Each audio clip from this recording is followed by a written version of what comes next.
G'day and welcome to Does It Matter? Um, I've been having an ongoing discussion with a couple of people about politicians and corruption. It's a massive issue. It probably always has been.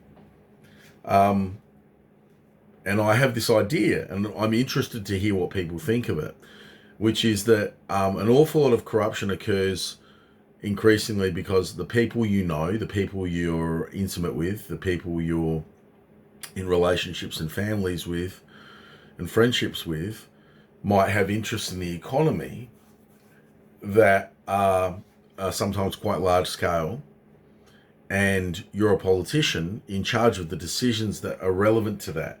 And it is blatant, outrageous corruption when family members, friends, and spouses who are in business receive information that is pertinent to their businesses. Like, there are numerous layers of oaths and commitments made in writing by politicians not to do that. All right? Having said that, I have a bridge to sell you on the moon if you think that even remotely prevents PMs, premiers, and other high-level bureaucrats from not advantaging their friends, family, and spouses. Now, it gets more difficult with friends. It gets more difficult even with children who are adults because they become separate entities. They have their own tax file number. They start to emerge into the world. There's a big paperwork chain. And even then, it's still fairly easy to divulge information and engage in certain types of corruption. With a spouse, there are numerous protections that even politicians can utilize. They can convey information to their spouse or partner more easily than they can to anyone else, which opens up the scope for corruption enormously. Like, pillow talk has always been a powerful source of inside information in politics to areas it shouldn't be going to. It's been a known source for probably millennia. So how do we fix that? How do we make it better? How do we diminish that? Well, we can have politicians under constant surveillance. We should be making most of their day-to-day activities more or less transparent, but there are national security issues to come into play there, as well as privacy issues. I don't think it's practical anyway, and it would probably rule out a lot of fairly decent people. So we can't just surveil them all the time to make sure they're doing the right thing. What we can do is make sure that all their associations are vetted. So we should be vetting politicians' friendships. We should be vetting their family relationships. We should be definitely vetting their spousal relationships. That's one that we can do something about very quickly. I don't believe that if you have a partner with a large-scale LLC, you could say they're worth 10 million or more, 5 million or more, so they have a decent-sized business. You can't be a PM. You can't be a cabinet minister. Maybe you can't even be an MP. That's probably worth considering, because you're compromised. How can I put this delicately? I won't, because it's me. The person sucking your dick, the person who's making you feel better than anyone else, who you love, you're going to deny them benefit when you could give them benefit via inside information, via classified information. Or you're not going to warn them ahead of time of things that might be coming policy-wise that could hurt them. You're not going to leak information to them. Again, if you believe that that's more common than not, I have a bridge on the moon to sell you.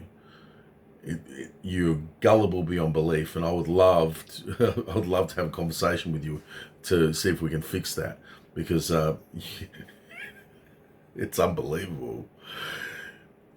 People are naturally corruptible, and we're incredibly corruptible through our associations. It's the way that crime analysis works very closely. Most crimes are broken through associations. Most crimes are discovered through associations.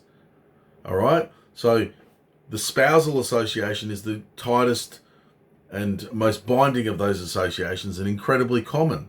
So someone who's in public office probably shouldn't have spousal relationships with people who are deeply bound into the private sector economy.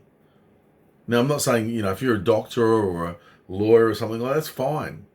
Okay?